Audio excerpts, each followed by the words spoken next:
ఎలా నియమించారు, తెలంగాణ ప్రయోజనాలు వాళ్ళు ఎందుకు కాపాడతారు, ఓటుకు నోటు కేసు వాదించిన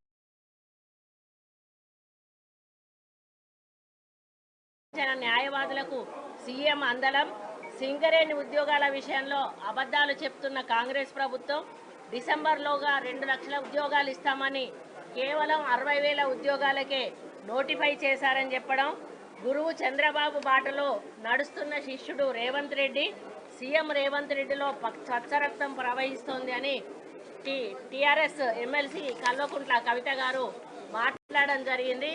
నిజంగా అసలు ఆమె ఎందుకు ప్రెస్ మీట్లు పెడుతుందో, ఎందుకు మాట్లాడుతుందో నాకైతే అర్థం కావట్లేదు. ఆమె మాట్లాడిన ప్రతి మాట కూడా దయ్యాలు వేదాలు వల్లించినట్టుగా ఉంటా ఉన్నాయి. 9.5 సంవత్సరాల వాళ్ళ కాలంలో తెలంగాణ కొట్లాడి తెచ్చుకున్న తెలంగాణ వాళ్ళ చేతిలో పెడితే తెలంగాణకు న్యాయం చేయలేదు, తెలంగాణ యువతకు న్యాయం చేయలేదు,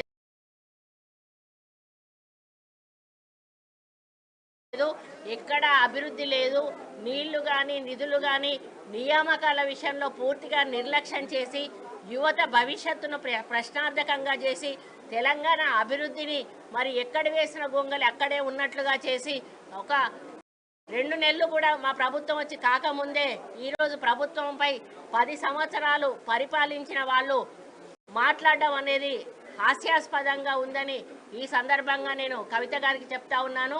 అమ్మ, ఇవన్నీ కూడా ప్రశ్నించే హక్కు అర్హత మీకు లేనే లేదు. ఎందుకంటే ఆంధ్ర వాళ్ళని అందలం ఎక్కించిందే మీరు, రాజ్యసభ సభ్యులుగా మీరే నియమించుకున్నారు. మరి టెండర్లు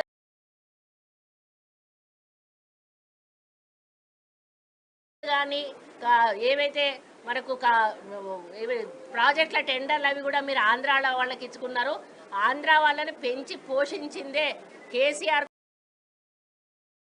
కుటుంబము, టీఆర్ఎస్ ప్రభుత్వం అని చెప్పి ఈ సందర్భంగా నేను చెప్తా ఉన్నాను. మహేందర్ రెడ్డి గారు చేరి 2 వారాలు కూడా కాలేదు, అప్పుడే ఆయన మీద ఆరోపణలు అనేటువంటి మాట మాట్లాడడం కూడా హాస్యాస్పదంగా ఉంది. మరి ఎందుకు ఇంత కాలంలోనే ఆయన మీద వచ్చిన అభియోగాలు ఏంటి? మరి మీ ప్రభుత్వంలో ఆయన అత్యంత మరి పెద్ద స్థానంలో డీజీపీ స్థానంలో కూడా కూర్చోబెట్టిన విషయం మీరు మర్చిపోయారా? మరి అవినీతి అధికారి అయితే మీరు ఆ రోజు ఎందుకు ఆయనను డీజీపీ స్థాయిలో కూర్చోబెట్టారని చెప్పి అడుగుతా ఉన్నాను. ఈరోజు సింగరేణిలో 20,000 మంది ఉద్యోగాలు ఇచ్చిన చెప్పుకోవడానికి మరి సిగ్గుపడాల్సిన అవసరం ఉంది. 20,000 ఉద్యోగాలు పారదర్శకంగా ఇస్తే మరి మీ పార్టీకి 1,200 ఓట్లు మొన్న ఎట్లా వచ్చినాయని చెప్పి అడుగుతా ఉన్నాను. కేవలం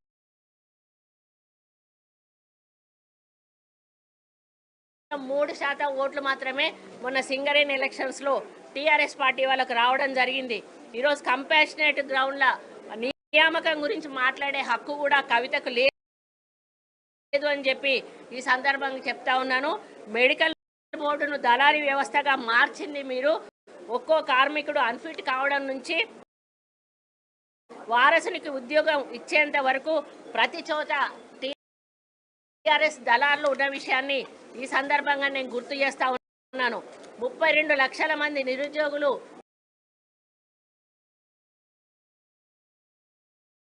మాపై ఎంతో విశ్వాసం ఉంచి ఈరోజు మమ్మల్ని కాంగ్రెస్ పార్టీని అధికారంలో తీసుకొచ్చారు. వాళ్ళు మాపై ఉంచిన నమ్మకాన్ని వమ్ము చేయకుండా మా ప్రభుత్వం పూర్తిగా వారికి ప్రభుత్వ ఉద్యోగాలు ఇచ్చేటువంటి బాధ్యత తీసుకుంటుందని సందర్భంగా నేను తెలియజేస్తా ఉన్నాను. మరి ఇంతకాలం పోలీసులు బీఆర్ఎస్లో ఉన్నటువంటి ప్రభుత్వం పోలీసు విభాగ అత్యున్నత అధికారి డీజీపీ హోదాలో మహేందర్ రెడ్డిని పెట్టిన విషయం మనందరికీ కూడా తెలుసు. మరి 36 ఏళ్ళు అన్ని ప్రభుత్వ హోదాల్లో మహేందర్ రెడ్డి గారు పనిచేయడం జరిగింది. మరి కాబట్టి ఆయనను ఒక సీనియర్ అధికారిగా ఆయనను ఈరోజు టీఎస్పీఎస్సీ చైర్మన్గా నియమించడం జరిగిందని కూడా ఈ సందర్భంగా విన్నవించుకుంటా ఉన్నాను. మరి మీలాగా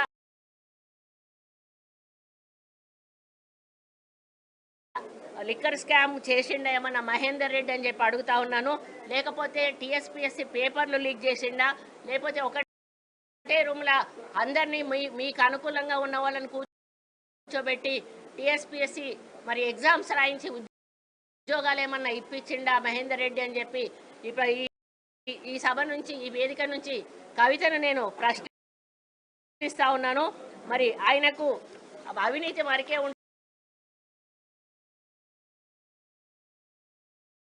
ఆ రోజు మరి మీరు ఎందుకు డీజీపీ స్థాయిలో ఆయనను కూర్చోబెట్టారని కూడా అడుగుతా ఉన్నాను. మరి రాష్ట్ర నిరుద్యోగులకు ఉద్యోగాలు రాకుండా చేయాలని ఈరోజు బీఆర్ఎస్ కుట్ర పన్నుతా ఉన్నది. ఇంతకాలం 32 లక్షల మంది యువకులకు అన్యాయం చేసినటువంటి టీఆర్ఎస్ పార్టీ నాయకురాలైనటువంటి కవిత ఈరోజు మరి దయ్యాలు వేదాలు వల్లించినట్టుగా మా ప్రభుత్వం